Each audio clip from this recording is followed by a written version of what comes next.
Juice எப்படி செய்யலாங்கிறத பார்ப்போம். இந்த க்யூப் அப்படி கட் பண்ணி வச்சுக்கிறோங்க. சீட்லாம் எடுத்துக்கிறோங்க. அதோட இது சப்ஜா விதை ஊற வச்சுருக்கேன். ஒரு 10 மினிட்ஸில் ஊற வச்சுட்டு அதையும் சேர்த்துக்கலாம். சுகர் சேர்த்துக்கலாம். லெமன் லாஸ்ட்டில் கொஞ்சோண்டு போட்டுக்கிடுவோம். எல்லாத்தையும் ஒன்றா மிக்சியில் அடிச்சுட்டு ஜூஸை ரெடி பண்ணிடுவோம். வாங்க பார்ப்போம்.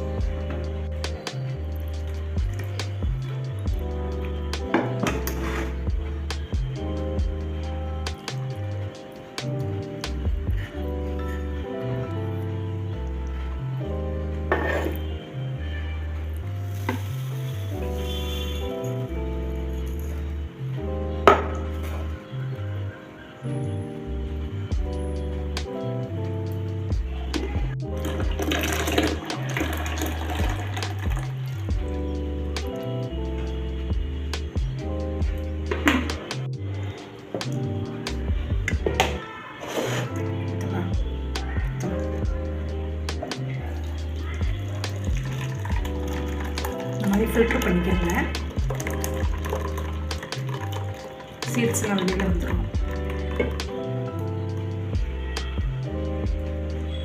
வாட்டர்மெலன் ஜூஸ் ரெடி ஆயிடுச்சு. நீங்களும் வீட்டில் செஞ்சு உங்களுடைய குழந்தைகளுக்கு கொடுங்க. ரொம்ப விரும்பி கொடுக்குறாங்க. இந்த சம்மருக்கு ஏற்றது. சாப்பிட்டு பாருங்கள்.